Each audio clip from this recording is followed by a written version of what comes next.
It is not often that you will find the name of deep state or the involvement of deep state in something like, for example, these alphabet soup organizations such as the IAMC. But we happened to stumble upon one such instance where a member of the Club of Rome was actively involved in the alphabet soup organizations. Also, a whole bunch of new organizations are coming up, and I wanted to bring you up to date on all these things. So this is going to be a new special, and it also involves Mr. Mohammad Zoobear, who is allegedly now the fact checker for the state of Karnataka, according to its IT minister Priyank Kharge, the son of INC's president Mallikarjun Kharge. If he had the option, he would have handed over the kings of the kingdom too. But anyway, I guess we were saved from that happening. But Mr. Zoobear is now taking pot shots at ANI, Smita Prakash's entity. Here he's trying to blame them, and he calls ANI the propaganda news agency. I mean PNA, but then and the bracket he says ANI.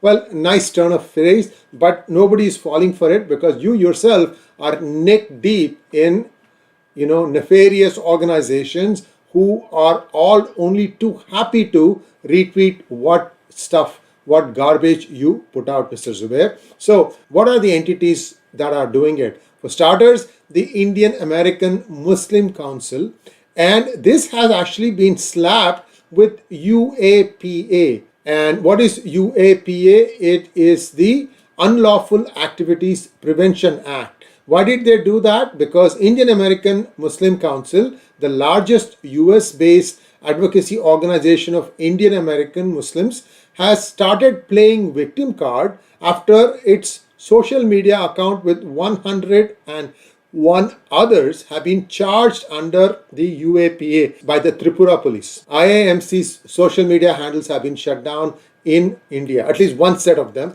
There are always new things coming up. Now, there is the other organization, Justice for All, US-based Jamaat organization led by Pak's Abdul Malik Mujahid, and he is an ex-leader of Jamaat, and he's also headed the ICNA, the Islamic Circle of North America. Islam has to be there, America has to be there, and sometimes Indians also will be there, and sometimes Muslims also will be there. This is the same thing again and again and again and again. You'll see some new organizations with a similar kind of a rearrangement of these words. They think nothing of promoting or glorifying terrorists such as Salahuddin and also many Islamic criminals as war heroes. They don't even bat an eyelid. And in between all this is the guy who founded it, that is Abdul Malik Mujahid. You can see in this chart here, jigsaw here, Justice for All right in the middle.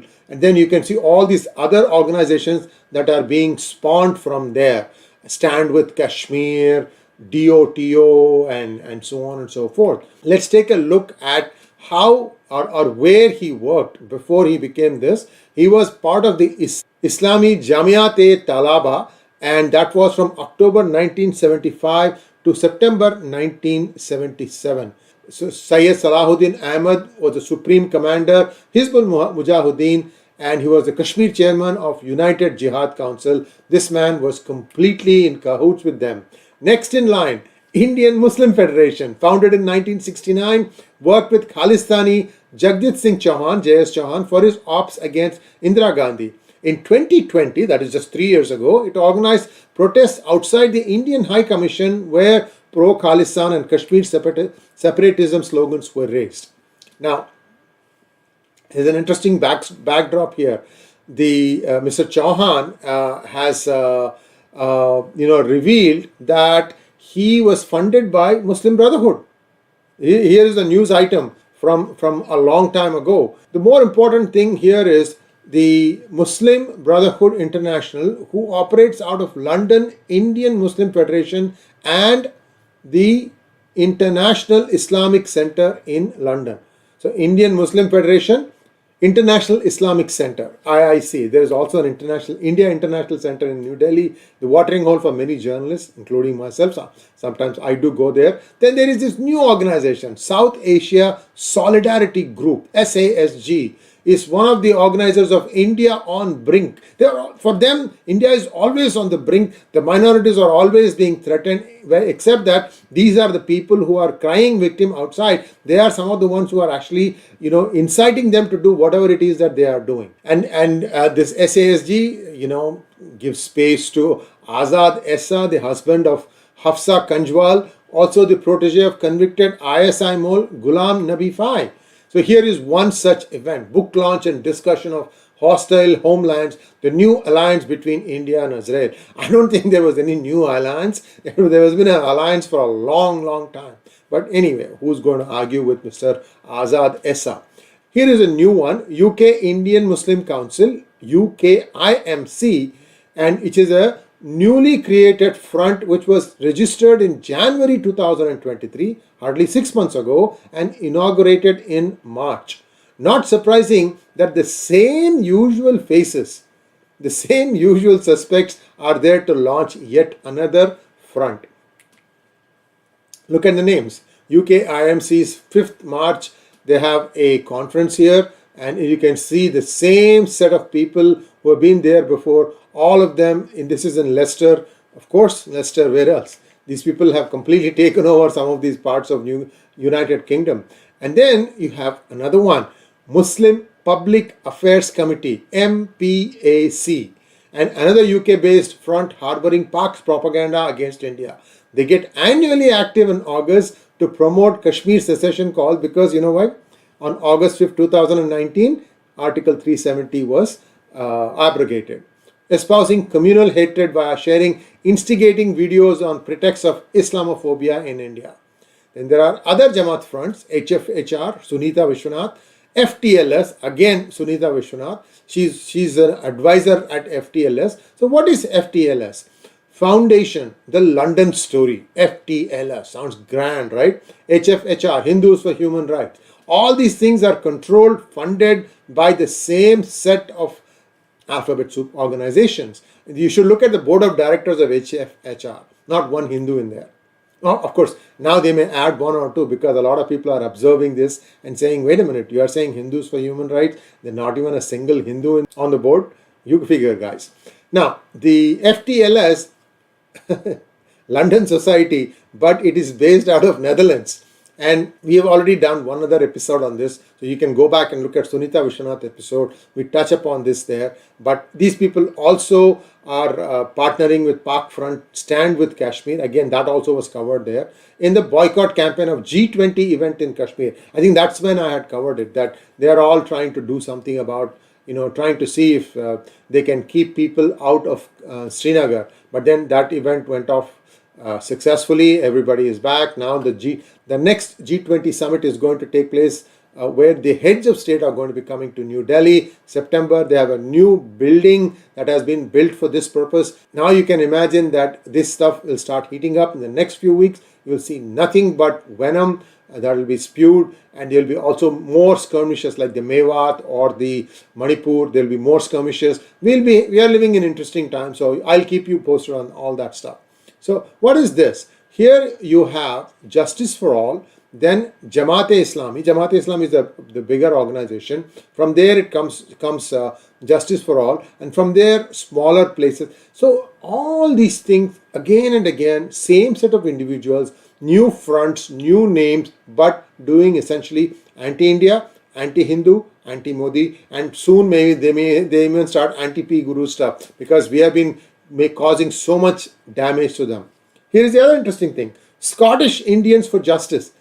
Oh, they forgot Muslims. I don't know why. But SIJ has been part of protests and letter campaigns alongside IAMC and HFHR allies. It is one of the 70 signatories who supported IAMC when it was called out for its Pak and Simi links. SIJ founder Umair Ullah Khan is on supervisory board of FTLS, in which Sunita Vishwanath is also associated. Same thing again and again. I don't know when they're going to get tired or when FBI is going to bust them up. I'm expecting something to happen, guys. NYSC is another organization. This is led by Reverend Peter Cook. He's also an advisor at Fiacona, and I'll tell you what exactly that means. This is another place. This may be a dotted line relationship with the alphabet soup organization, but they love to bash India. This is more of an anti-Hindu narrative, and they also don't like the fact that Modi government has come in the way of banning a lot of the FCRA. Now they have to find more creative ways, like for example, whatever organization they want to feed money into, they will do a software project for a church in US, and then they pay them the funds, and that gets used for conversion. Allegedly, I don't know, I don't have proof, but this is another way that they are doing it. A lot of things are happening, very difficult to trace, but one thing that needs to happen is conversion pan-India has to be banned. And this has to be looked at, and the law must be implemented with the strictest sense of the word, and also it has to be quick and it has to be across various religious lines. Anyway, let's go on. The list goes on and on. There are more people. The so-called more than 35, also known as 72/2, civil organizations are nothing but multiple fronts created by the same set of Pakistan and Jamaat proteges. You can see here a whole bunch of names. I don't know if you can see it on your smartphone. You may want to put it in landscape mode to take a look at it, and then you can use your finger, pinch it, and try to get all the names. This is a fairly a big chart here. And then there is an old Muslim Brotherhood technique to create multiple fronts to give it a sense of grandiosity. Oh, you know what? We are a group of 20 different organizations. So when you put out a press release, right, this is where it starts sounding grandiose. And any press release today, whether it is against caste discrimination or Hindus or Modi or anything to do with India, that will be having 100 organizations signing. And if you observe closely, 20 of them will have the same signature because the same individual is sitting on 20 organizations. But that is Pakistan for you, and that is ISI for you. These people never tire.